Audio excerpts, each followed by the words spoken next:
Hello, everybody, and welcome back to the Lex Talks Stuff podcast, the podcast where I feel like talking about whatever I feel like. And today, especially the past couple of weeks, I feel like I've been wanting to talk about Superman. And I've seen the movie twice, and my guest today, Zach, has seen it once. Say hi, Zach. Howdy.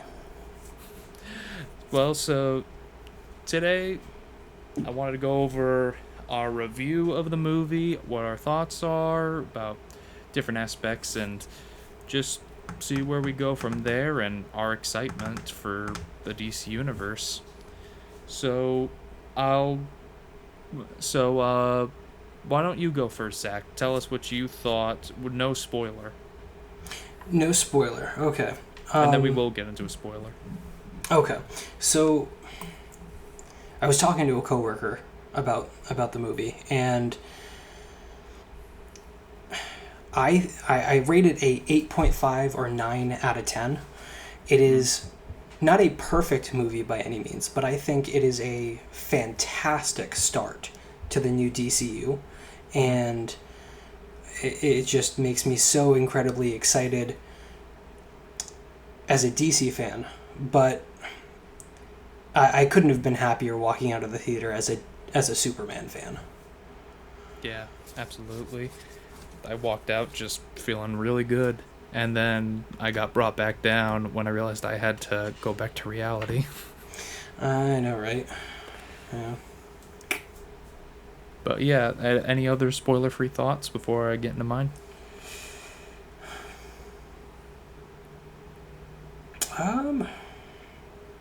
Not that I can think of. I'm trying to be very careful with my wording because I've seen a lot of people online get it spoiled for them pretty quick. Well, I will just say this. I really thought the movie was good. I think the story made a lot of sense. Yeah, was there a lot going on? Sure, but overall, I think it made a lot of sense. David Cornsweet is fantastic as Superman. Perfect. The cast, I think, is 10 out of 10. I don't think there's a single bit of bad casting in this movie. No. And I love the look of the movie. Like, I actually think the color balancing all looks really good. Dude, it's so good to have an actual comic book movie. Yeah, or a comic book movie that also looks good too. Yes. Like looks like there's proper lighting and contrast and everything just like that I feel like we've been lacking in other movies in general. Incredibly. Yeah. So, and this excites me for the further DC universe and where they're going to go and what they could do, and there's so much they could do, and we will get into that. But overall, I highly recommend people go see the movie. Check it out, support its box office. And you know what, I will say this, I think it does require a second viewing to take it in a little bit more, but I still loved it the first time around. Yeah, would you agree with that assessment, that maybe you might need to see it a second time to get a little more in? I mean, I think especially with any good movie, you continue to get new things from every watch through. I think I got a lot from the first viewing, but I definitely want to see it again nonetheless, whether I get something new or not. Absolutely. So, I guess now it's time to go into spoiler territory. So, spoilers in 5, 4, 3, 2, 1. I farted. No, I didn't. It's true. So yeah, this movie, I love David Cornsweet so much as Superman and Clark in this movie. Granted, we don't really see a lot of the Clark Kent side, but we see Clark Kent the person, not the reporter, which I'm not opposed to. But I didn't think there was room for the reporter in this movie. Especially with how much is crammed into the movie, I think it was well balanced between, Superman and Clark Kent. And I saw something online that perfectly summed up David's performance of Superman, where it's very Christopher Reeves-esque, but he's still making his own. It's not like he's trying to copy Christopher Reeves. Yeah. And, that's one of the cameos. Will Reeve is in this movie, Chris Reeves' son, whom is a reporter. Yeah, he's a real-life reporter for ABC News. And he was happy to do this movie, and that he was just glad that people were talking good about his dad. And I saw him interviewing David Gornswet recently, and Will was saying like how he felt like how David exuded Superman. He said like the only difference is you've never had to tell me to go to my room. And David was like, well, I think a lot of like my Superman from your dad. So it was just this really nice like complimenting each other on just like we both love Chris Reeve for different reasons, and we're just happy to be here. Before going to see the movie with you, I watched so many different things and read so many different things to try and like get ready, get in the mood, and one of the things was the Superman documentary, and I've watched it like 2-3 times now, and I get choked up every time. Yeah. I still haven't seen the documentary, to be completely honest. I do want to see recommend. It. Yeah, Heavily recommend. I think this weekend I might just watch it and see it. But yeah, any other thoughts about David, like how he approached it? Like I really think like how he approached it was like he is a very tall man. He's very tall. He's like 6'4", and he's same just height as Chris. Same height as Chris. Absolutely. Like, and he came off as like a gentle giant. Oh, absolutely. Did you see that that promo for the movie where he's quoting Andre the Giant from The Princess Bride? Oh yeah, absolutely. I don't want you to die embarrassed. Yeah. It's one of the reasons why we love him. Like David just seems like a very lovely person. Just so incredibly wholesome, like it's nice to see there's someone playing that role that really takes that personality offset. It glows Superman. Yeah, absolutely. And he just seems so fun in interviews, and I really hope that his career really soars from here. Oh, absolutely. What's it called? I was meaning to watch some of his other movies. Me too. He's in Twister, right? I think that Yeah, he's in the sequel, Twisters. I think in an interview he was saying that he was on set going to... Was it start filming? And then went to audition for Superman. Wasn't sure if he was going to get it. And then after just getting back to filming, he got the call. Yeah. I mean, good for him. This is definitely the role of a lifetime. And it just feel like what I love so much about him is just how much Superman values life in this movie, and that he'll do everything in his power to save everyone and everything.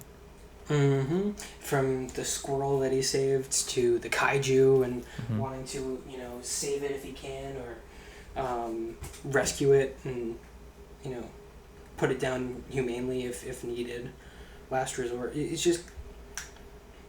He imbues this level of kindness that you sadly don't see in the world a lot today.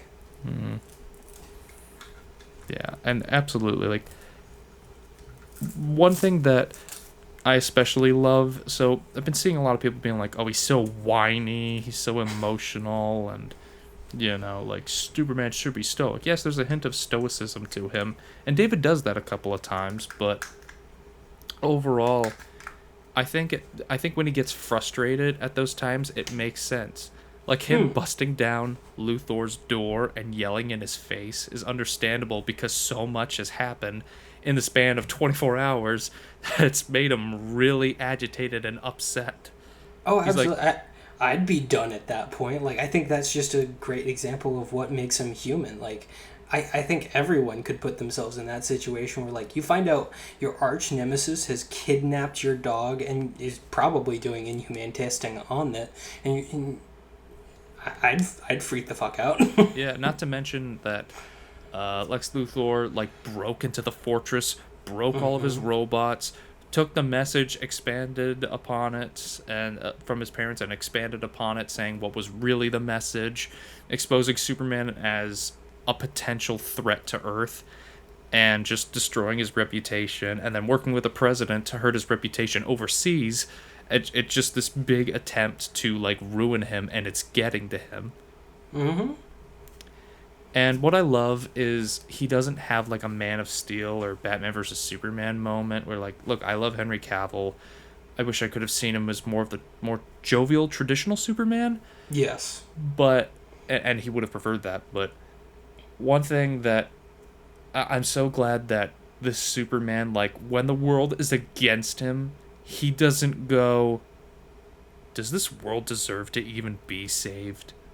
Like, no, Exactly. like he believes this world can be saved, that people can be helped, but he doesn't lose faith in humanity. He loses faith in his mission, not from the perspective of saving people is a waste of time. It's, wait, am I actually a bad person? Mm. And it's heartbreaking. It's so heartbreaking. Like, you could see it, that it's just hurting him on the inside. And yet another great example of, like, humanizing him. Like, I can't think of a single person that, might probably experience that in their life where, am I in the wrong? Am I doing something wrong? It's... I think it's... How do I word it? This level of undying belief and support of humanity, this love for people. Mm-hmm. And he doesn't automatically go off blaming, he could have easily, started blaming the people for rising up against him and that dude that threw the coffee cup at his head. They could have Homelandered him, but he didn't. Exactly. No, that's the thing. He immediately saw himself as the bad guy. Mm. I don't know.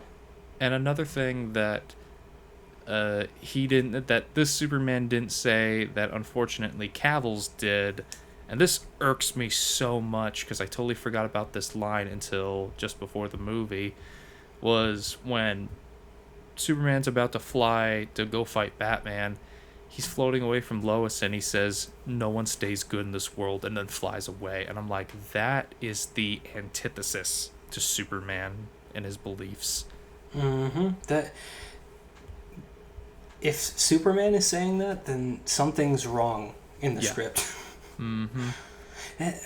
I was rewatching some of the Henry Cavill Superman stuff, and like you said, I would love to have seen him play Superman, the real Superman. Mm-hmm.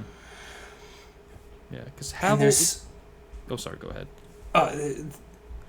While rewatching, there's just so many moments where it's just like, that's not Superman. Like, for example, the scene where the bomb goes off in the courthouse, and Superman just stands there. Everyone was complaining about, David Cornsweat's Superman being whiny and human online, and meanwhile there's just Henry Cavill Superman aura farming as the bomb goes off. Like, yeah. Do you want cold Superman or, an actual person?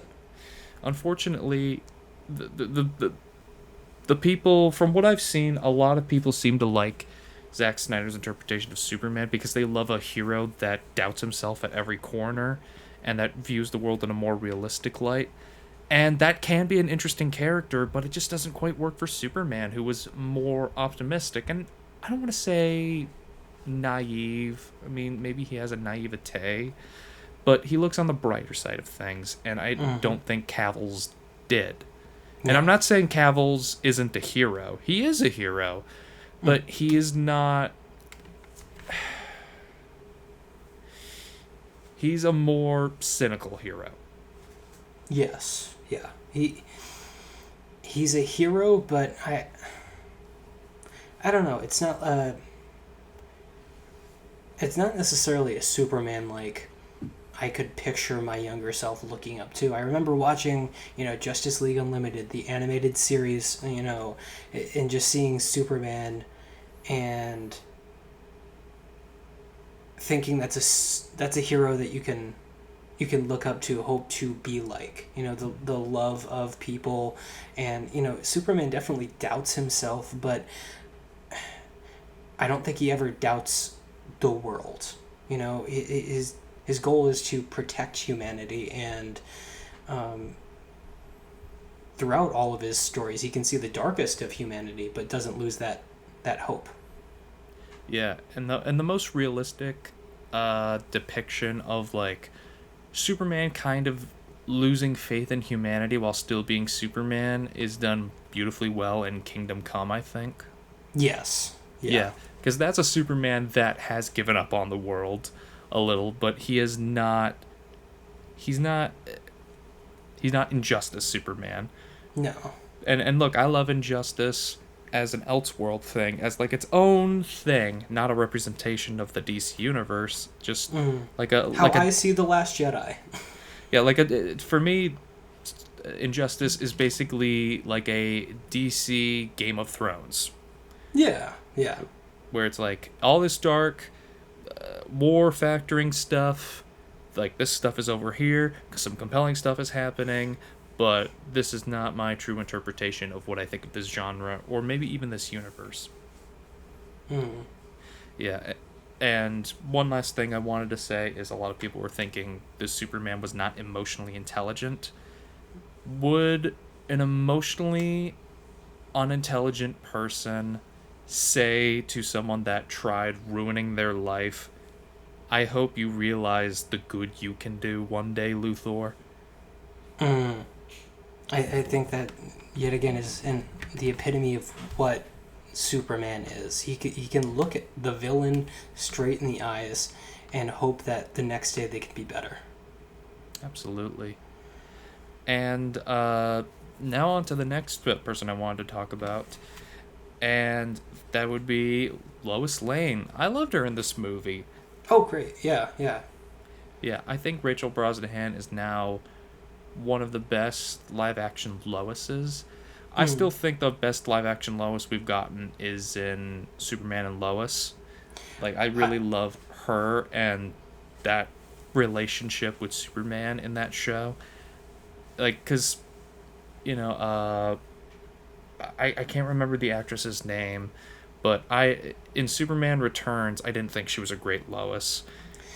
Yeah. Nor did I think Amy Adams was a great Lois. Yes, she was determined. Yes, she was smart. But I feel like she was played too straight. And I don't mean comedy. I mean, where was her sass? Where was her wit? Where was her, charm? And I didn't get that from Amy Adams, which is sad because I've seen Amy Adams in quite a few movies, and I know she could do it. Yeah, absolutely. That's the thing. I think to play the right Lois, you really have to catch lightning in a bottle when it comes to the balancing of the sass, the independence, the strength, the curiosity, the wit. It's. I think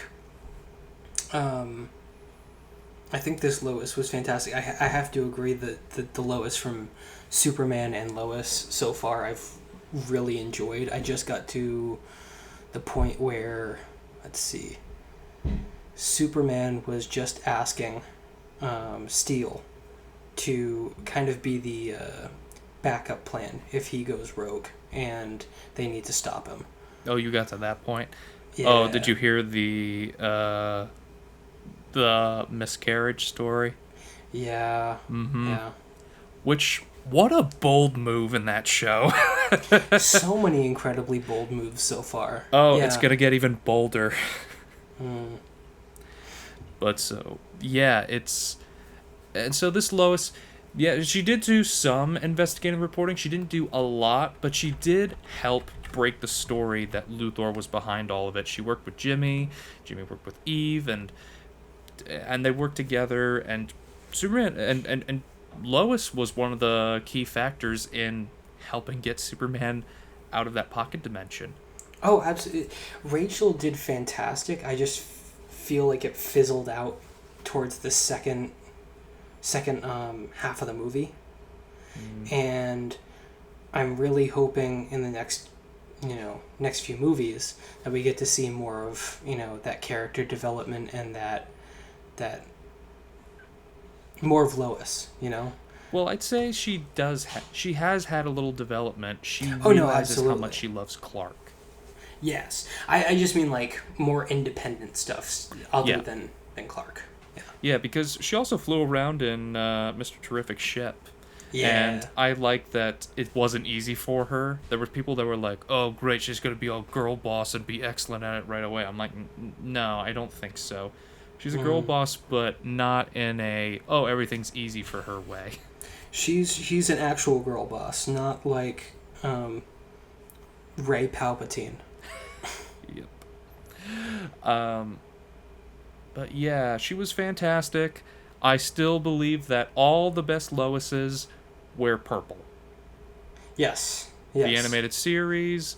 I think Smallville wore purple. I never watched Smallville, so I don't know. I'm currently rewatching it. The last time I watched it, I was like 10. But yeah, there's also comic book Lois. Yeah. I think Superman and Lois also wears purple. So to me, like, all the best Loises wear purple. Bring back the purple eyes. Bring them back from the animated series. Absolutely. And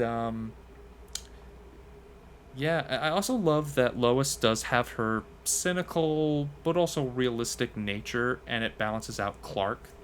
Yes. There is a contrast between them, but they still have like similar moralities. What's the opposite of an optimist? I'd say a cynic. Yeah, you've got to have the duo, the contrast. One grounds the other, one lifts the other up. Absolutely. And that was something that I thought was really handled very well in this movie. And there were people saying like their chemistry was great, but I don't buy their love. I will say this, I buy their love because we get to spend time with them individually, and then you get to understand why they like each other so much, because you can't help but love them yourself. Yeah, exactly. And I was talking with my girlfriend about this, and there were some things online talking about how it was like an Anakin and Padme kind of relationship where it's like a little awkward and stuff. I don't think so. I don't see it. No, it feels natural, and it feels like a relationship of two people trying to figure out how to make it work best. There's going to be bumps and rocks in the road, especially when one of you is a alien from another planet trying to help and make the world a better place. It's going to be difficult. So absolutely, I can't wait to see more of her in the future. And speaking of people that I can't wait to see in the future, I think this is the best live action Lex Luthor. I have to say he shares a position with obviously the original Superman, Gene Hackman, and and Michael Rosenbaum. Yeah, all for separate reasons. I think Gene Hackman's just such a classic Lex Luthor. I don't know, the sarcastic comedy works so well. Yeah. With Michael Rosenbaum, very ambitious, very secretive, and you can definitely get the hint of obsession from him and his actions. But I also just love the banter that he has between him and Clark. But this Lex Luthor I don't think we've seen a more rage and hate fueled live action Lex Luthor, or even in cartoons. Like, the dude just hates Superman. Yeah.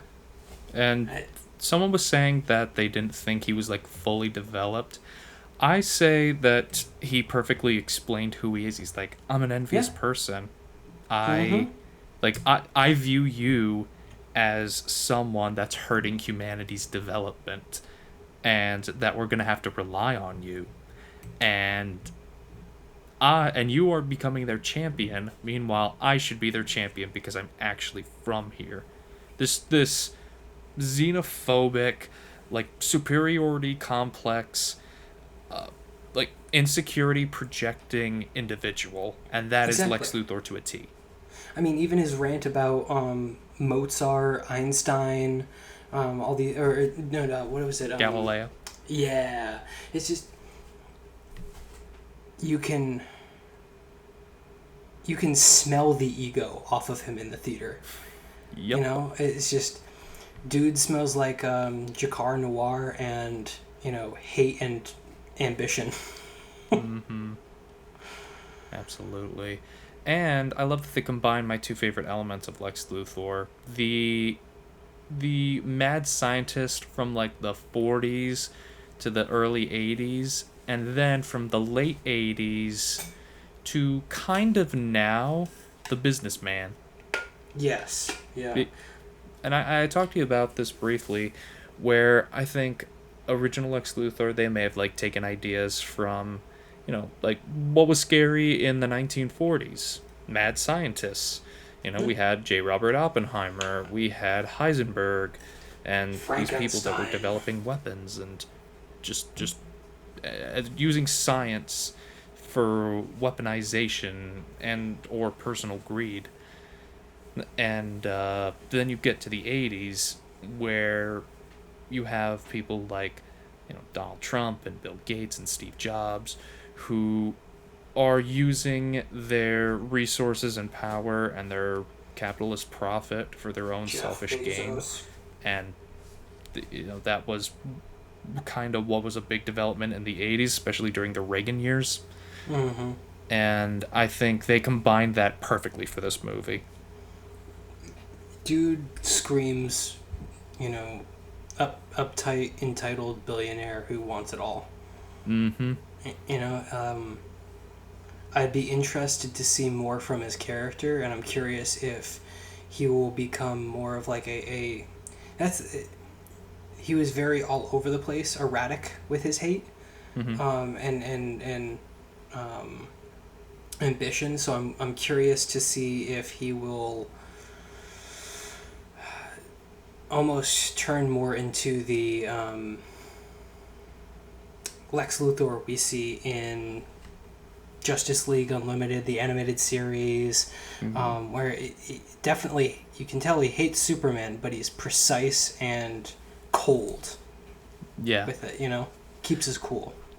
Yeah. Well, also, I'd say with his Lex, I can totally see his Lex getting the mech suit. Yeah. Like, I'm hoping so. I was talking to a coworker yesterday about it, and he saw the movie, and he told me that he can absolutely see this Lex Luthor creating a Legion of Doom. Oh, absolutely. Yeah, and I mean, the way he already started kind of modifying and collecting metahumans just goes to show his ambition to put a team together, I'd love to see the Legion of Doom. And we'll talk about that more later on. Uh, and now, like, just briefly, just talk about like the overall plot. Did you find it super confusing? No, I think it was a lot to process in one movie, but I think they kept it well knitted together. Um, someone described it like this online, and I agree. It's like a combination of a bunch of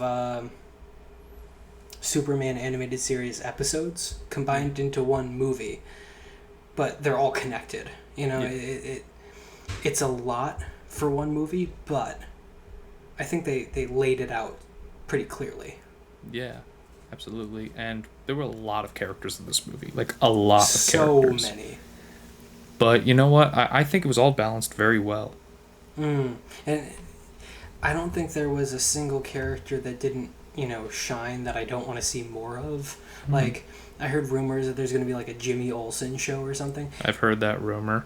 I would love a Jimmy Olsen show or Mr. Terrific show. Absolutely. Come on. Yeah. Yeah, and I think with the Bolivia and Jornderbor, I'm forgetting the name of the other country. Uh, I think Let's they're just perfect. call it as it is. Yeah, I think they're both good representations of the two conflicts currently going on in our world, and Well, I that's the kind thing. I partly liked that we didn't get to see Superman just go to the Middle East and like stop the conflict. That it's like, oh yeah, he did that. That's the thing too. Like this movie aged like a fine wine within the time that it started because they had already started filming before this conflict arose to the point where it is. Yeah, well, I think the script was finished before the conflict really arose. All I know is that someone who was part of the production process had basically stated it wasn't planned like this, but it worked out perfectly. Yeah, unfortunately. Yeah. But yeah, I think it was really good.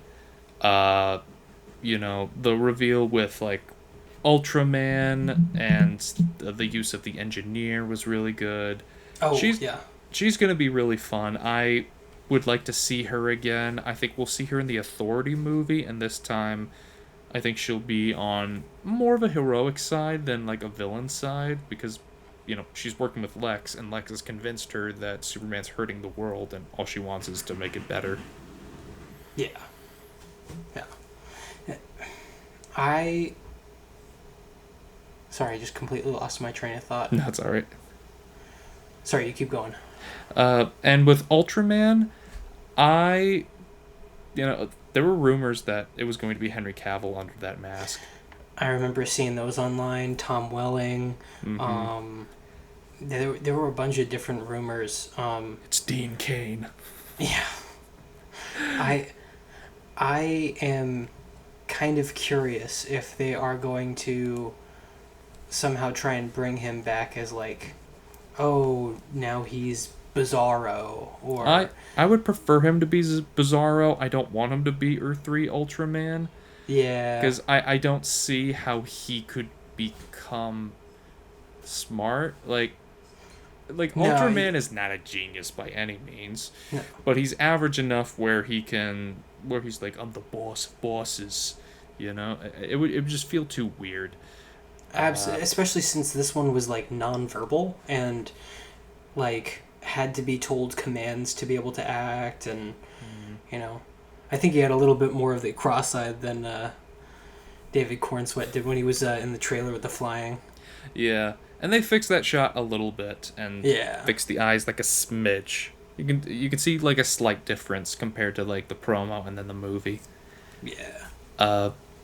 But yeah, I think he will be Bizarro. I think where he lands in the black hole in another universe, I think it's going to be Bizarro World, and I think the effect of Bizarro World is going to affect his biology. He may grow in intelligence and learn from whatever Bizarro World is.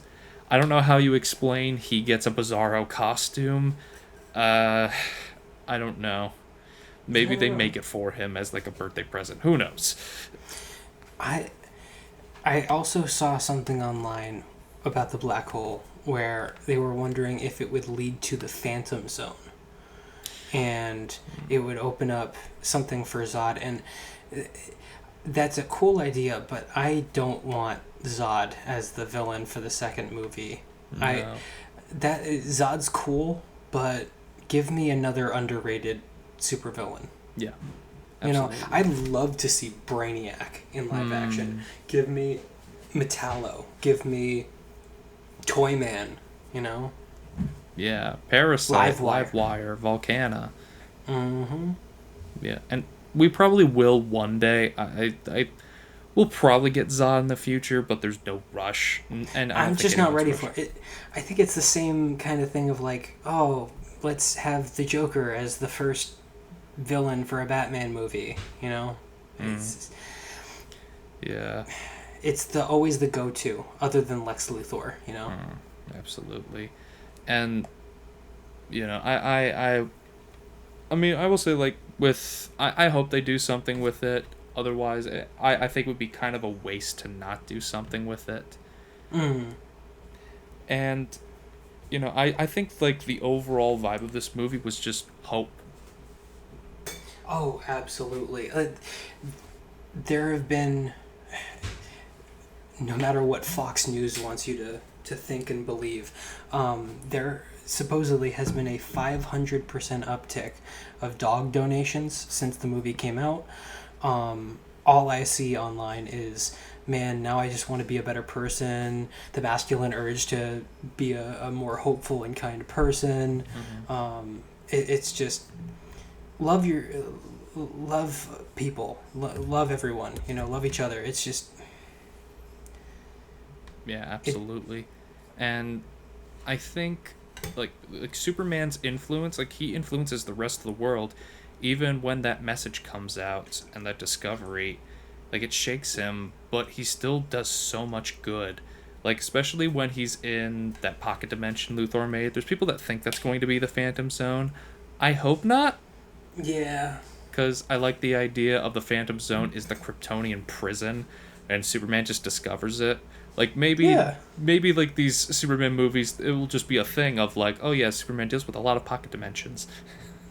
Well, I mean, he has a lot of weird situations. I mean, even I always forget the name of it, but the tiny city in the bottle, Yeah, the policy of Candor.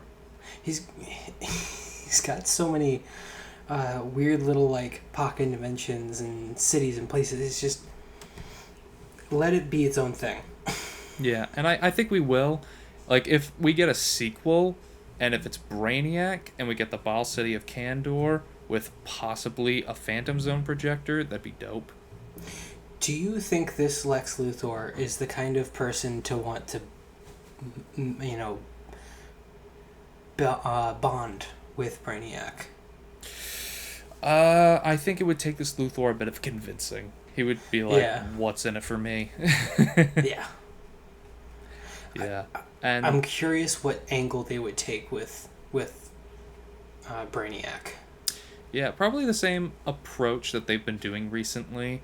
And, one last thing I want to get on before we get to some of the supporting cast. Crypto, what'd you think? I loved Crypto. Me too. I could watch a whole movie of Crypto. I love that they're bringing him into the DCU. I also love that he's not specifically Superman's dog. Excuse me. Yeah, that they changed it to be Supergirl's. That way he can still be around, but he's not pinned to every Superman movie, Yeah.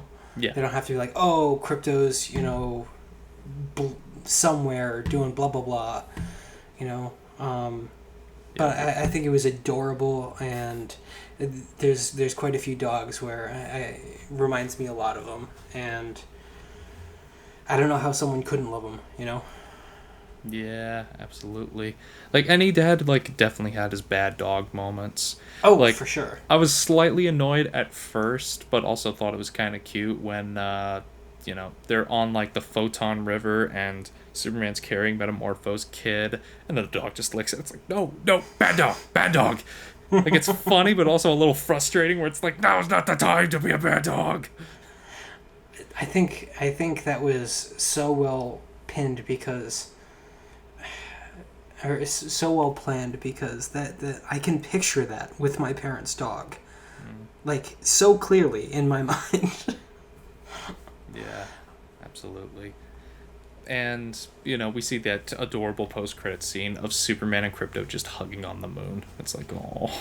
Dude, that hit me like a ton of bricks. Like, I think everyone can relate to their special, pet or special someone just, being there. Your emotional support being. Absolutely. And let's start going through these a little faster. So, Yeah. what did you think of the Daily Planet crew? I liked it. I liked how they worked together pretty solidly.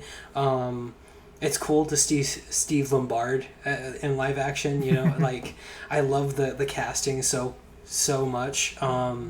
Beck Bennett is perfect for it. He's one of my favorite SNL cast members in the last few years. Oh, absolutely. Him and is it Patrick Monahan? Who did Drunk Uncle? Yeah, I'm trying to remember. But yeah, no, I love Lombard, Cat Grant. Like, even though we didn't really see a lot of her, she was definitely fun, and the actress is adorable. I've seen her in interviews. She seems so sweet. Perry was right on the nose. Yeah, don't call me Chief. And Jimmy. I really loved it. Jimmy in the movie. I totally forgot that he can be a ladies' man. Jimmy. Yeah, and he was funny, and he was useful too. Like him with his connection with Eve really helped. Oh, absolutely. That and being Lois's assistant with dictating and assisting with the info presentation as the world's crumbling around them. I would like to see like Jimmy and Clark share a few more scenes to really get the feeling that they're pals. Absolutely. I'm curious if we would get more of that during the Jimmy Olsen show, if Clark would be much more around. I would rather take like a Daily Planet show starring Jimmy rather than just be like Jimmy Olsen. Almost like My Adventures with Superman, Yeah. Very, very based around the Daily Planet. Absolutely. And yeah, everyone in the Daily Planet was cast. I'd love to see more of them. I think we will. Like, I would love something where, maybe if there is a sequel, Brainiac shows up to Earth, takes Metropolis, Superman needs to get it, and then we see Metropolis from the perspective of, the citizens trapped in, like, this miniature-sized bottle, and that's how we get more close with a lot of the supporting cast members. Or it's just like, Superman, Superman will save us. I know he will. And they're freaking out because, I don't think a city getting shrunk and being taken away has been done before in their universe or on Earth. So I think it would be something different for them. Absolutely. Very Horton Hears of Who kind of situation. Absolutely. I didn't even think about that. That's excellent. The Kents. What did you think of the Kents? Dude, Pa Kent. Oh, I cry. Not to be too personal, but like feeling in a rut can be really difficult. And I was talking with my dad about that, and right after he had sent me a text, and I'm trying not to choke up while I'm saying this, but sent me a text, telling me how proud of me he is, and how many how it's difficult to take steps into life that you're unsure about, and it just reminded me of the text the when Pa Kent was talking Clark. It just reminded me of that text, and I felt the Waterworld's just on cue. Absolutely. No, the Kents were so wholesome and sweet. They aren't in the movie very much, but No. you just love seeing them around and just love hearing from them. Oh, and Ma Kent reminded me of so much of my mom on a phone call, where it's just like so way too close to the phone, calling, at inconvenient time, but still want to talk. Absolutely. No, they were great. I love the like especially when they get to the Kent farm and Superman's just laying in his childhood bed and Monpa are just like attending to him and Lois really sees like, oh, this is who he is. Mm-hmm. Don't mind him. He's a big mush. Mm-hmm. And what I love, I was thinking about this earlier, where I feel like we get to see truly who Clark is, like outside of Superman, outside of the reporter, where he is sitting outside eating a bowl of cereal, just thinking about life, looking out at the Kent farm. That's who he is. He's Clark Kent from Smallville. And I think that really carries over to Superman, especially in the second act a little bit more. Mm-hmm. It's really interesting to see that, especially in contrast to the other DC heroes. Like, for example, Batman, a lot of people talk about, Bruce Wayne's the mask. Batman is the person. And it's very much the opposite for Superman. Superman is just Clark Kent, but more confident, Yeah. That conversation Pa has with Clark is so sweet, of just like the way you interpreted that message shows what kind of person you are rather than who your parents were, and your choices, your actions, that's what makes you who you are, and it's just perfect.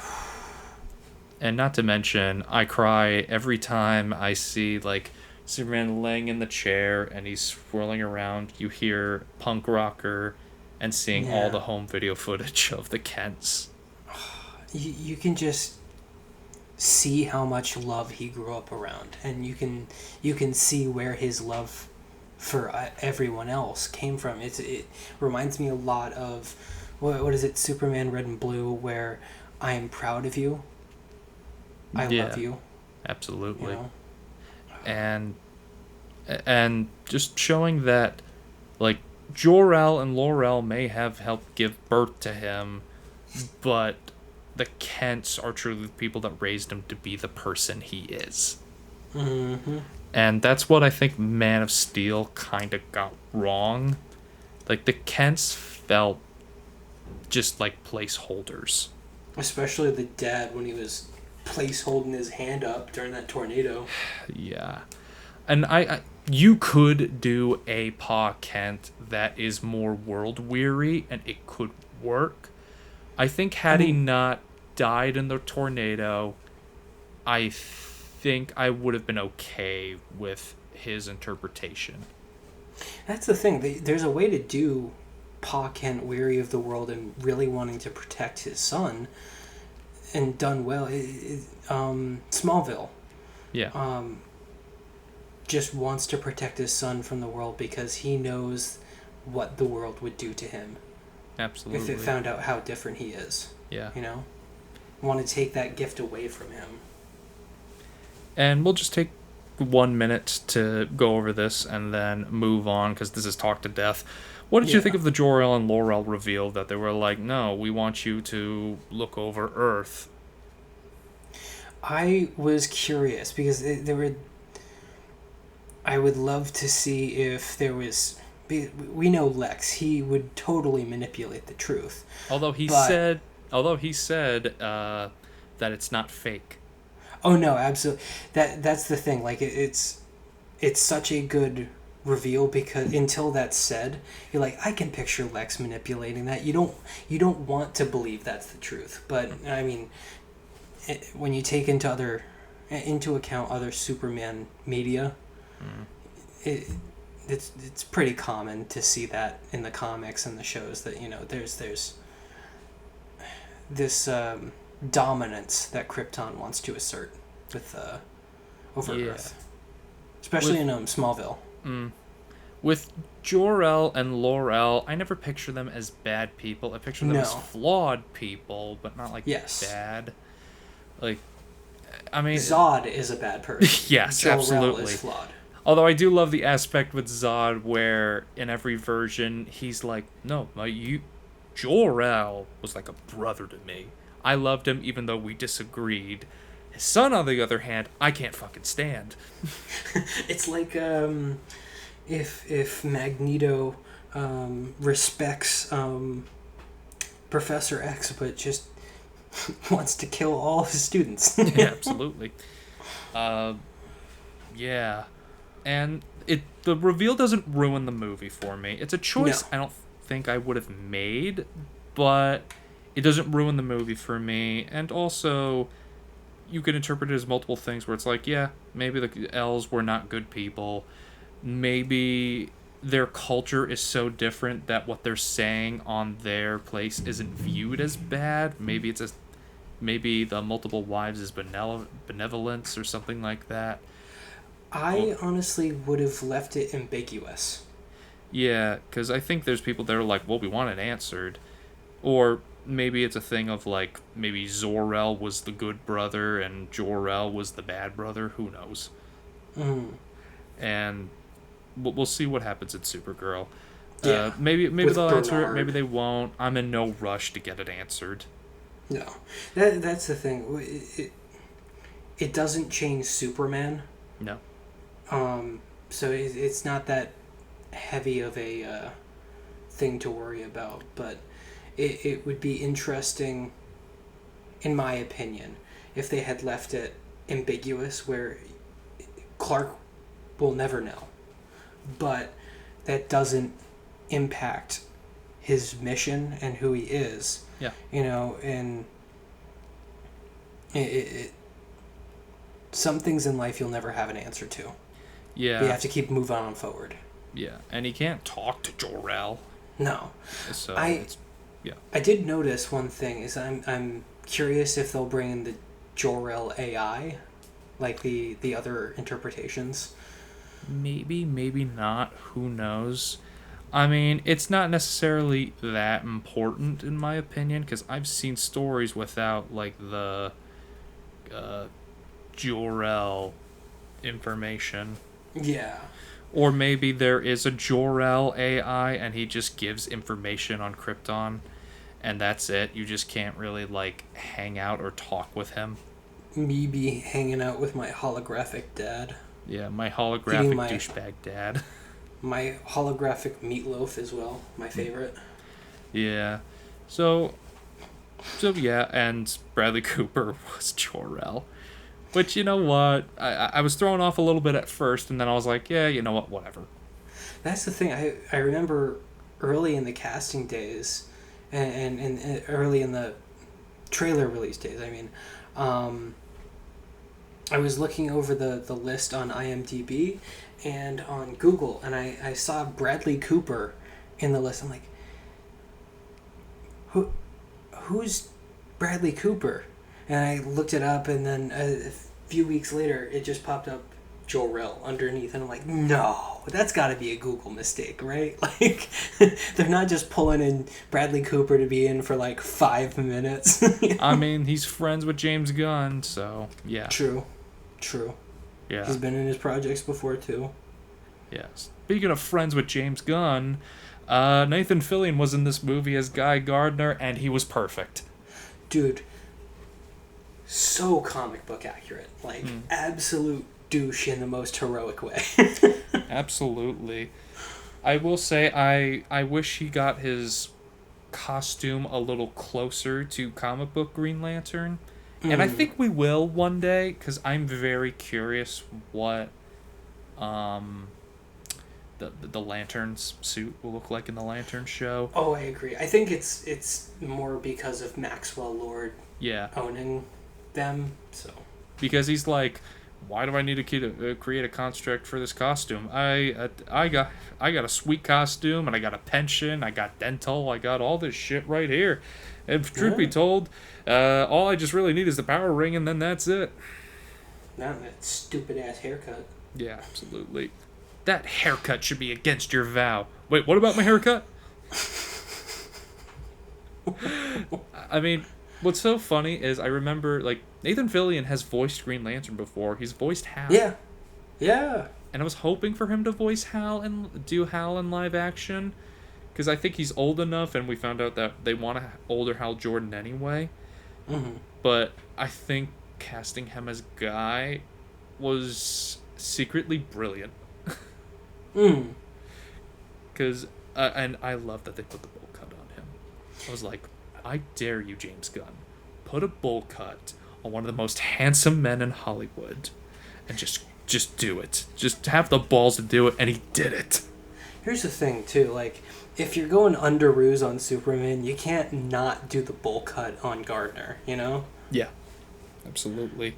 I don't think he's going to have that hair forever. I think he'll have his more modern hair in the future. Yeah, probably. But it'll be interesting. I'm curious how much we'll see of the Justice guys in Peacekeeper Season 2. Yeah, I mean, we see Hawkgirl is also in the show, and she didn't do a lot in this movie, but I liked her in the movie. Dude, such a great start to Hawkgirl in live action. Yeah. I loved the hawk screech. Yeah, I thought that was fun. And I loved the part where she killed DCU version of modern real world dictator currently in a popular conflict on the news. Mm-hmm. Yeah, not to mention that I also love just what a tank she is. Like with her mace, dude. She just like goes after that kaiju and just hits it in the eye, and then Guy Gardner pokes it in the eye with his Green Lantern ring, and I'm just like, oh, that had sucks. Me squeamish. I can't do anything with eyes. Absolutely. And then Mr. Terrific just blew the guts inside the kaiju. And, Mr. Terrific, he's a huge standout in this movie. A lot of people are walking away from this movie saying, not only do I like Superman now, I think I love Mr. Terrific. Dude stole the show anytime he was on screen. And I would kill for a Mr. Terrific TV show. Yeah. Or a movie, Not to, like, I have been championing Mr. Terrific for years, and I'm so happy for Eddie Gathegi being Mr. Terrific, because he was Darwin in X-Men First Class, and Darwin's supposed to adapt to anything so that he can't die. And then what does he do in the movie? He dies. And I'm like, wow, what a big F-U to the character and the actor. And then James Gunn redeemed him by being like, you want to be the smartest man in the DC universe? And he's like, yeah, sure. And now he got his redemption. Not to mention with Terrific, he was funny, but he wasn't ha-ha funny. He was the straight man in a comedy, kind of. Yeah. He such dry humor. I am such a fan of. Like Joe Pera, that straight face comedy. I love it so much, and I was just eating up every moment. Yeah, and I hope that it's a similar but not exact approach when Batman's done. Because James Gunn has flat out said he's not interested in like a funny, campy Batman. Honestly, same here. I mean, yes, I a little bit of cartoonish feel, but not... I don't want, like, the Batman dark, but I don't want, like... Joel Schumacher. Yeah, I think someone's gonna find a balance, and and we'll talk about that a little later. But Terrific was great. Had a really awesome action fight scene really stole the show, and I think a lot of people are now really in love with Mr. Terrific. Oh yeah, and great song choice during that fight too. Mm-hmm. And finally, for the last Justice Gang member, Metamorpho, who was another Dude, favorite of mine. so glad we get to see Metamorpho in live action. Mm-hmm. I have been such a big fan of Metamorpho since seeing him in the cartoons growing up. Yeah. And such an OP character. Yeah. Like, I just love the... Let me just casually build a star for a moment, you know? Absolutely. Yeah, no, that's always been Metamorpho's thing. Rex Mason, aka Metamorpho, the Element Man, who really is kind of OP, but I think what someone described saying, like, Metamorpho has to really concentrate for certain things. Where he can't make a sun easily. It takes time and a lot of effort and concentration. Like Superman with, you know, his strength and his abilities. I think that's a perfect way to represent superheroes, you know? It's not that everything comes easy to them, you know? Yeah. And we also got to see his son Joey, which I didn't know he had a son, because I'm not a huge Metamorpho fan. I don't know a lot about his lore, but we did get to see his girlfriend / wife Sapphire at their house, which was nice. Honestly, I keep seeing like hate towards Baby Joey online, and let's cut that out. Baby Joey is adorable. Let's not hate on Baby Joey. He didn't do anything wrong. He did nothing to you. Yeah.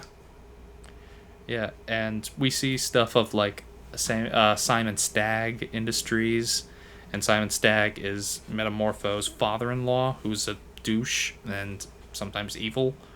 Mm-hmm. So we get implications of there, and maybe we'll see more of him and stuff like that. And so yeah, I really dug that, and that also leads into my next big thing, which was like I think the world building here is so excellent. Oh, so fantastic! Like some things are little like subtle nods, especially with the what's some of the companies that they have in the background that were prominent in the like Big Belly Burger and Jitters. Yeah. But it was a lot going on, but it never felt crowded, if that makes sense. Yeah, and I love that we're just thrust into this universe, that it's like, no, this is not the MCU where it's our world and superheroes are being plopped in here. This is a world of superheroes that we're getting a look into. Yes. And it reminds me of a lot of like the animated stuff, or just a lot of like my comic book stuff, where it's just like you're thrown into this world of gods and monsters. You gotta take it in what you can. It just feels fantastical, and that's what I love about it. Exactly. I was watching the Red Letter Media review of this movie, and they were complaining about how it they feel it starts too abruptly. And honestly, I totally agree. I want to get straight into it, and if you're going to see a Superman movie and don't already know where Superman comes from, or like his beginning, then why are you there? Like, yeah, like how do you not know who the hell Superman is? Like I just don't get that. Pop icons where it's like, how do you, unless you're like in elementary school or something, how do you not know that Darth Vader is Luke's father? You know, absolutely. Like it almost feels like information we're all just kind of spawned in with. Absolutely. And I just love that like stuff can show up or be referenced in here, where it's like, oh yeah, a kaiju can just be in here, or a giant robot can be in here, or a fifth dimensional imp, or aliens from another world are opening a portal and then just, giving wedgies to the citizens of Metropolis. Just anything is possible in this universe, and that's what I love about it. Dude, I am so curious what, like, if they end up doing Darkseid in this universe. What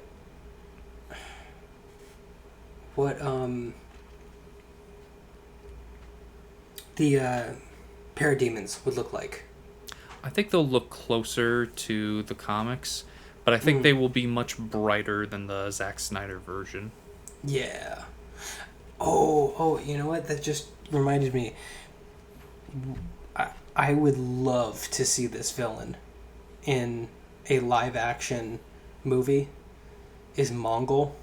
Yeah, I really want to see Warworld be done. I would love to see that. Like, it'd be cool. Like, give me, like, movies of Superman in space. Yeah. Give me a little bit more intergalactic Superman. Yeah, no, I want to see Superman just get into those big crazy adventures that he never really got to in live action. Totally agree. But yeah, like, there's like the sorry, I lost my train of thought. The references to like other heroes that exist in this universe. Like, you see a sign that says Gotham 20 miles this way. You get to see the Choco Cookie Company get destroyed. And Chocos are Martian Manhunter's favorite cookie. You get to see the Hall of Justice getting bought, and in there it used to be like a train station, and now it's the Justice Gang's headquarters, and you can see the mural of the JSA all around there, and you know the Green Lantern Corps is referenced, and all this stuff. Like, I love that this is a world that is alive on and off screen. Yes. Yeah. The clock doesn't stop ticking. Yeah. That's my problem with the MCU, is it feels like in between movies, stuff doesn't happen. Like, it just feels like there's a lull of nothing, and then the world's in danger again. Like, it should be like we never get a conversation with the Avengers where it's like, whew, this week's been really tough. You know, we had fought the Kree.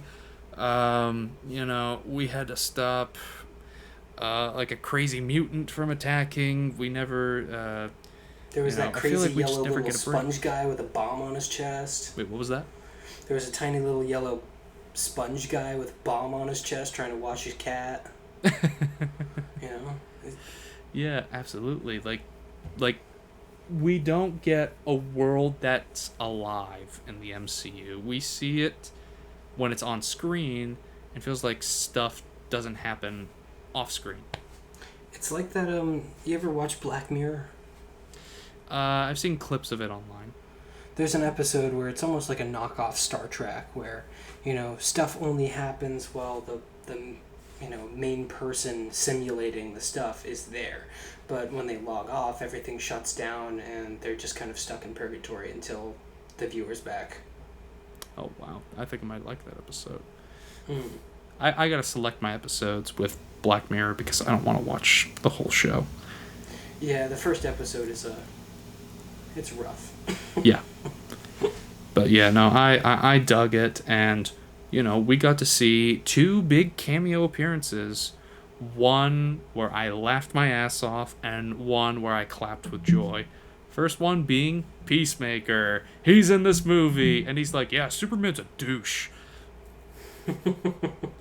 Makes me excited for his show. Totally agree. Yeah, how excited are you for season 2 of Peacemaker? Oh, I'm so incredibly excited.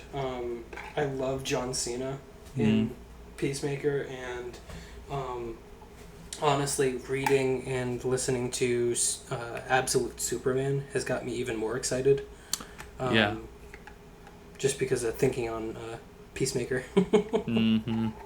Yeah, and Peacemaker and the Suicide Squad really convinced me that John Cena was actually a pretty good actor. Yes. Yeah. Like it convinced me. For the longest time, I didn't think he was a good actor whatsoever, and then Suicide Squad really changed my mind.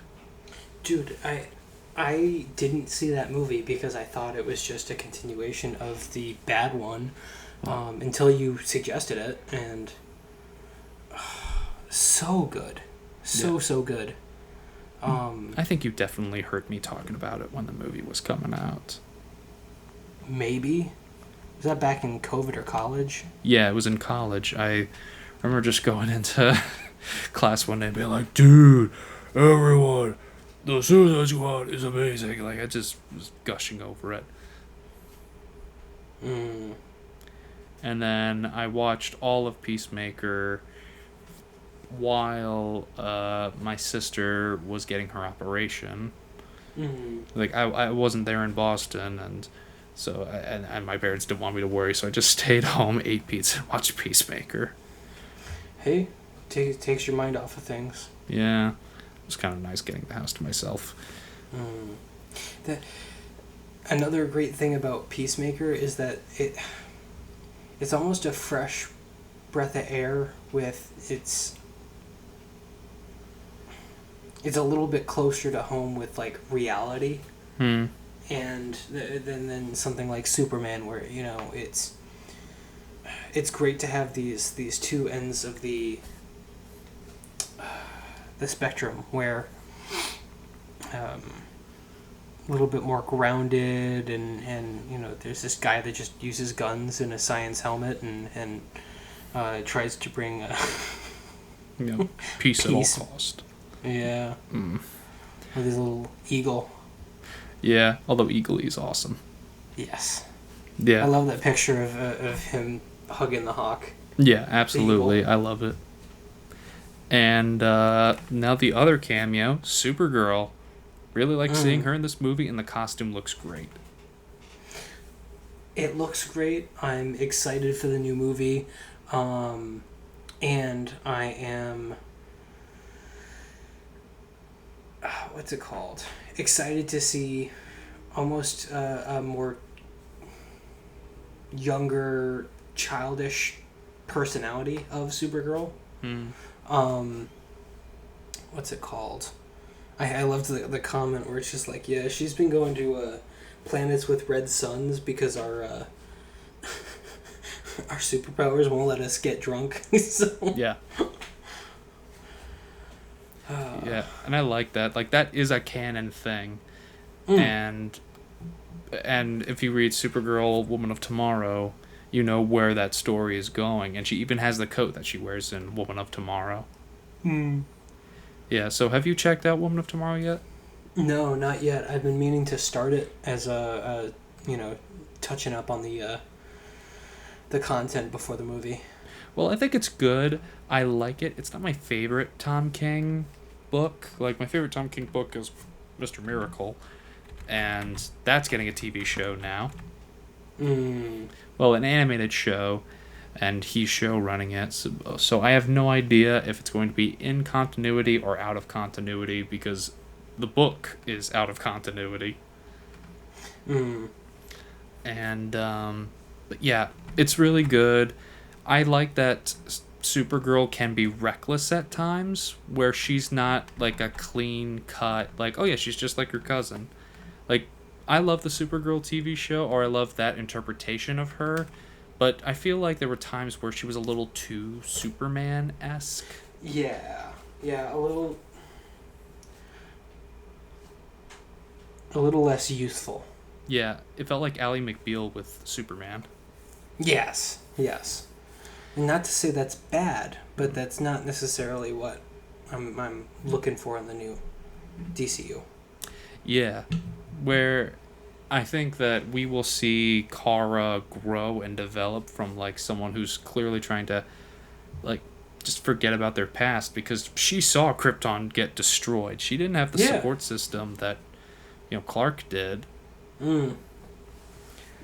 And there's so many cool stuff in that story. I think they're going to trim some stuff down for the movie.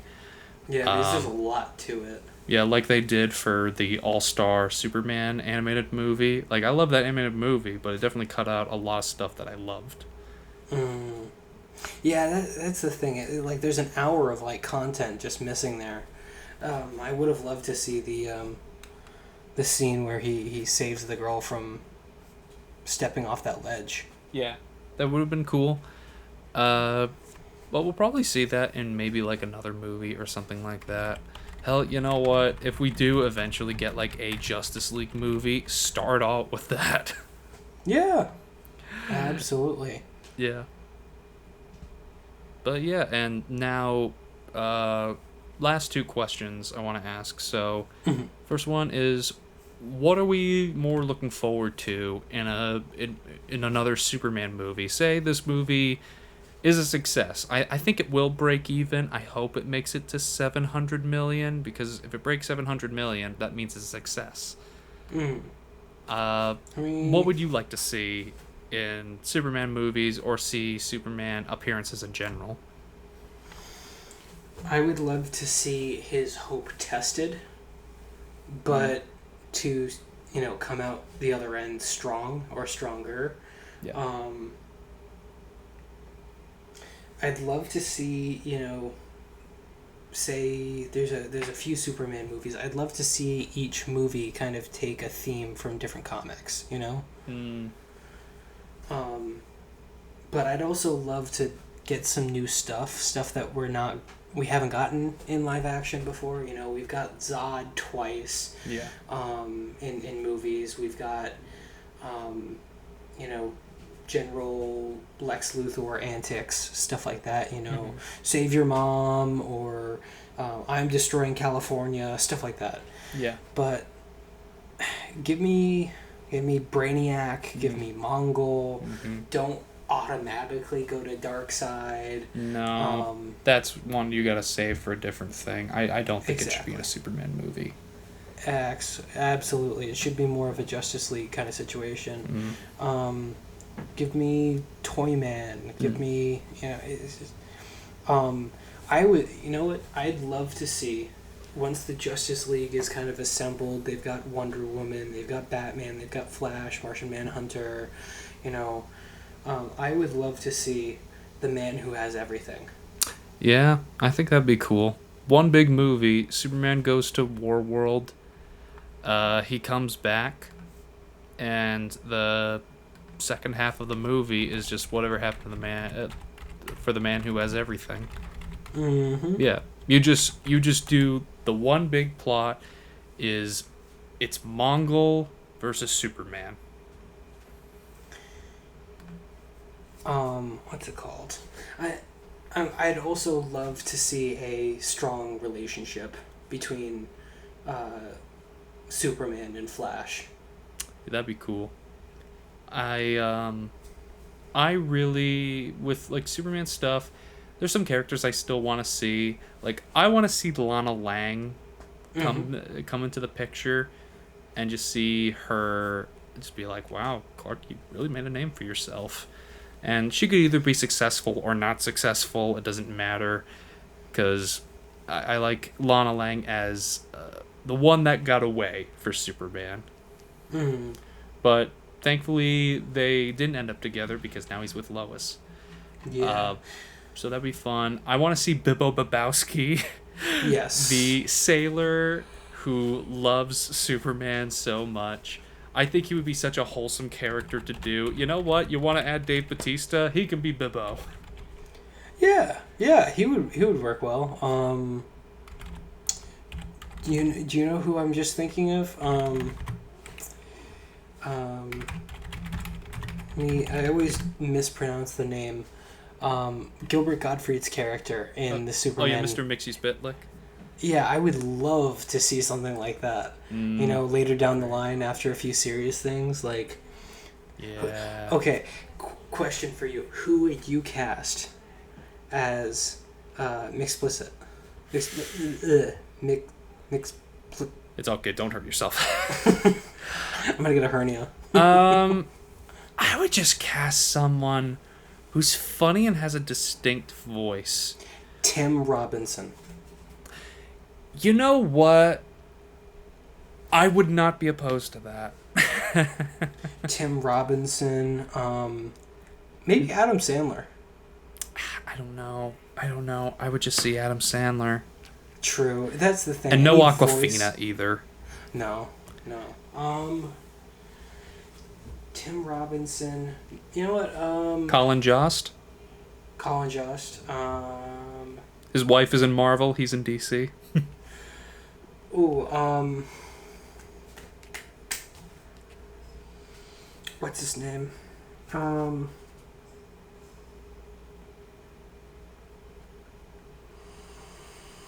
am I blanking on his name? He's in a lot of Cartoon Network shows.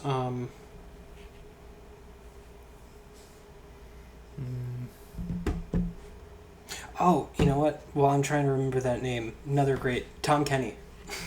Yeah, you know what? Give him a live action role. I think that'd be so fun. Yeah. And he would not be opposed to that. Shrink him down to a baby. I want to see tiny baby Tom Kenny. Yeah. I would be fine with like 4 or 5 Superman movies. Yeah. I don't have a problem with that. Hell, you could even do some prequel movies that are their own thing. I came up with this idea for a prequel movie called Superboy and the Legion of Superheroes, where Superman meets the Legion of Superheroes when he's a teenager and Superboy, and he's trained on how to do it, and you can go on like an adventures with that movie, and just do all the fun weird stuff that you couldn't do before. Oh, you know what? That reminds me, what's that episode where Brainiac goes back in time and tries to kill Clark Kent when he's a teen? I don't remember. But all I know is that, like, that's kind of like the episode that I was thinking. Yeah.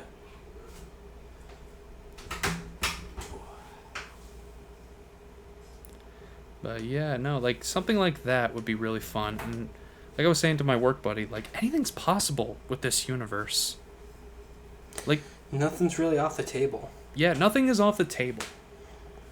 And now the final thing I wanted to point, like, what do you want to see in the DC universe? Like, what characters, what projects, what kind of tone, what kind of stories? Like, what would you like to see? Love for my boy Martian Manhunter. I want to see a good Green Lantern movie, or TV show, whatever content, as long as it's not Ryan Reynolds' Green Lantern movie. I want to see a Flash animated TV show. I want to see a great Flash. We were talking about that. Who are we fan casting? Cal Kestis. Yeah, Cameron Monaghan I think should be Wally West. Yeah, I think he would play a really good Wally West. I want to see a hopeful Superman. A Wonder Woman who is strong and doesn't SA some poor person who is possessing the soul of their it's previous lover. Syndrome. Yeah.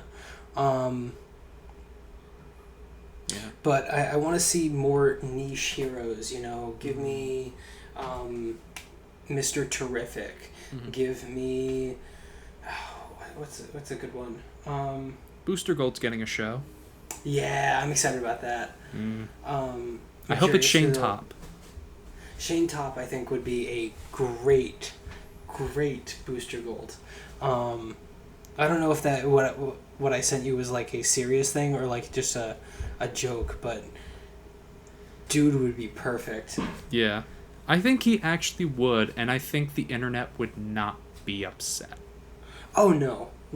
Anyone who has watched his videos with him on Smosh, like, would be perfect. And even though I think he's in his 30s now, he looks so young you wouldn't be able to tell the difference. I wouldn't have known he was in his 30s unless you mentioned it to me. I would have guessed think like he's 27. 30.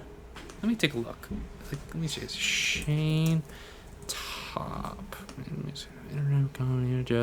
He's 33 years old. Wow. He looks good. Yeah, good for him. Let's see. Any other content I would love to see? I really want to see the Teen Titans movie get made. Yes. I love those characters. I'm not a hardcore Teen Titans fan. I mainly know the show and some of the animated stuff, and them and other comic books, but I Oh, really a good want to Beast Boy. see like a good Teen Titans movie that balances dark, mature tone, the dark, mature themes with like a bit of a fun tone to it. So, we had like the show from the 2000s, which was a great tone for Teen Titans, in my opinion. Then we got Teen Titans Go, which was too funny, which is too like silly and funny. And then we got the Yeah. Titans show, and that was too dark and serious. And so it's like, can we have like a middle ground with this? Exactly. Can we find the middle here? I love a good Beast Boy. Love Beast Boy. I'll have to think on it more. Yeah, and like I said, like I want to see like a good Wonder Woman. I want to see a good Flash. Uh, I want to see. I think the Justice League is going to be. Yes, we will have the Justice League Unlimited roster, but I think it'll be a combination of like Grant Morrison's JLA with the heavy hitters, Yeah. and then Justice League International with the Z-listers, and then that's Dude, going give to me be something one on thing. Steel. Yeah, Steel, that'd be fun. Give him another shot after what Shaquille O'Neal did to him. Yeah. I have no problem with Shaq, but dude, you should have not done that movie. No. And like stuff like that would be really nice. And I've talked about this briefly. Like I had the perfect idea for Batman in this universe. So, Batman has been working for 12 years. So at the point, like, Superman's been here for 3 years, Batman's been working for 12. And so, first couple of years of him being Batman, he is, he's by himself. He meets Talia, they bang, whatever. And, later this one we'll get Damian. Then, in year 3, Dick Grayson becomes part of the home, and he's Robin. Like, and I want to make him 10 years old rather than 8, the same age as Bruce, because Dick is similar to Bruce, but he's not exactly like Bruce. So I would want to lean into that a little bit, where it's like they are not quite the same. And Don't give him a copycat, Yeah. Ooh. And, okay, sorry. You keep going. I just had a thought. I will say I'm going on a little bit, but Oh no, you're all good. But so, let's say since it's year 3, let's say Dick is Robin from like age 10 to 16. And then he stops being Robin and he leaves the mansion. And you may be asking, like, well, where's he gonna go? He's 16 years old. What's he gonna do? He stays at the Titans mansion. He stays at the Titans Tower. Like when your buddy gets kicked out of his house at like 16 or 17, and he's like, hey, can I live with you? Yeah, dude, that would be perfect. Give it a nice... That would be a very smooth transition into Teen Titans. Yeah. And it's understandable, too. Yeah, because, like, even though Dick does love Bruce, Bruce can be just too cold sometimes. Yeah. And, like, 6 months goes by, then Bruce meets Jason. And Jason's Robin for, like, 6 months, then he dies. And then for a year, Bruce doesn't have another Robin until he meets Tim. And then Tim becomes Robin for a couple of years. So, can you? I'm really bad at keeping up with the math right here. So basically, Tim will have been Robin for like 3 years or something like that. Like, because I think the Brave and the Bold, like, we are getting Damian in that movie. So, what I think will be, Damian will be old enough to be like preteen teenager, and Talia never told Bruce about like their secret son, rather than like essay him. Yeah. And clone him. But so Terry. and so like he shows up at the beginning, and it's a thing of like, hello Bruce, here is your son. I have a lot going on with the League of Assassins. You must look over him. It's time that you introduce him. And Tim is Robin in the movie. And it's this thing of like, hey, I finally came into my own, and now this kid shows up and just like steals it. And I would do a thing where it's like Damien's a little shit, like he normally is. And he has this thing of like, I have no problem with killing. It's how I was raised. And Bruce is upset by it. But like I think what would be throughout the whole thing is he would just get advice from the Bat family members, where he'd be like, where he would just be frustrated trying to take on Damien and trying to see if he can train him and help him in his ways. And he's like, look, when I took a Dick or Jason or Tim or worked with Barbara or Cassie or even Kate or Luke, they're not me.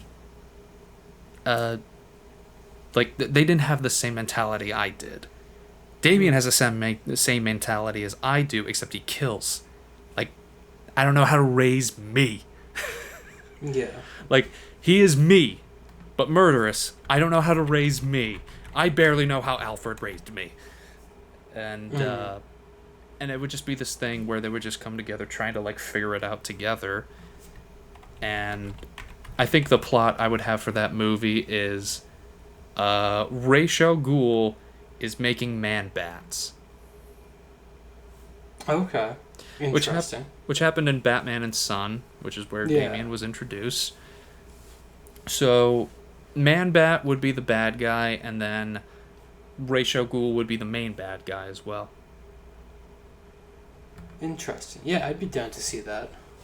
Yeah, and there would be a scene where Bruce is like, Man-Bat, but he can't be around. He's locked up in Arkham. And then we see Arkham, and I would have Arkham just look like an Edgar Allan Poe picture, where it's just like this dark gothic castle. Looks like something you would see in Coraline.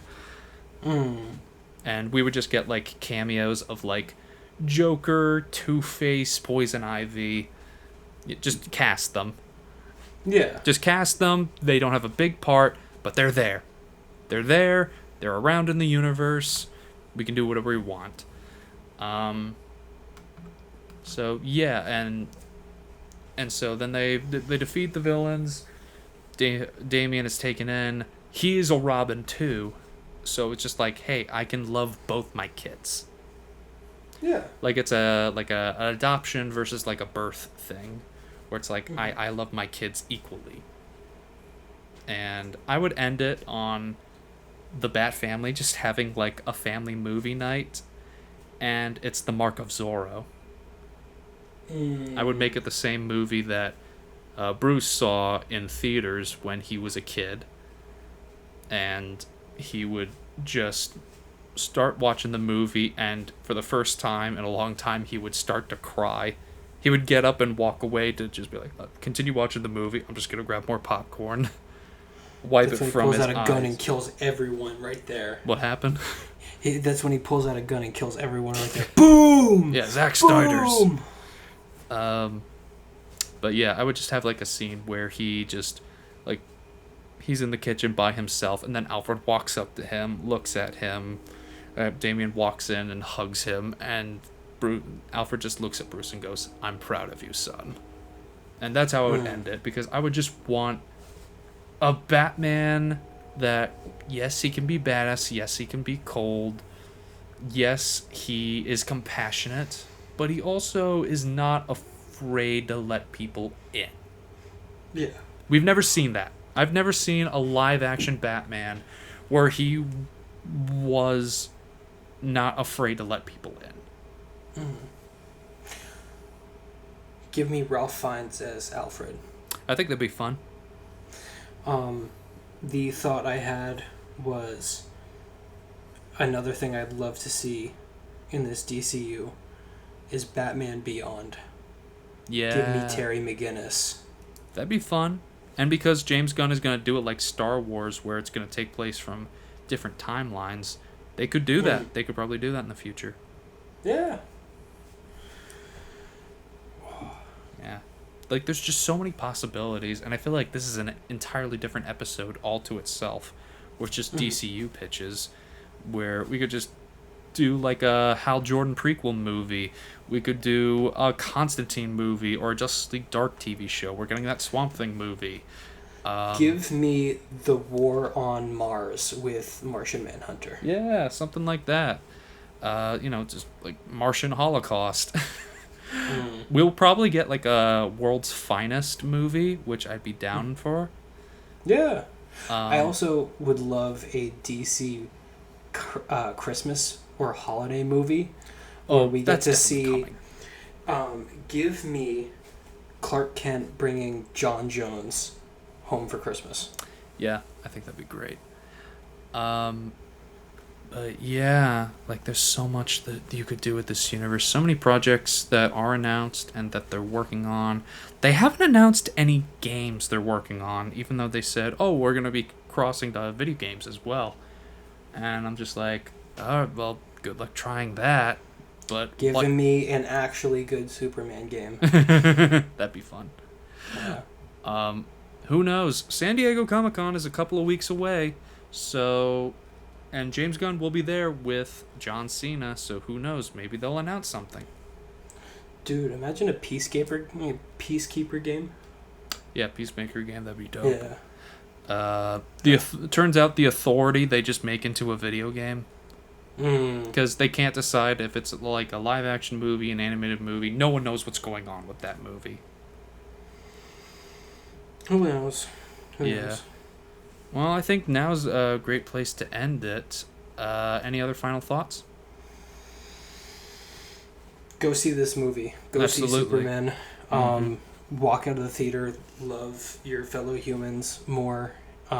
Be kind. It is a strength, and being kind is the new punk rock. Absolutely. Superman is punk rock. All right, well, everyone, thank you so much for listening to this. This went a little longer than we anticipated, but it was definitely worth it. Thank you all so much for listening. You can catch me on YouTube, obviously, Spotify, and we're still on TikTok as well, and Instagram, so follow me there. Thank you for listening, and bye. Bye.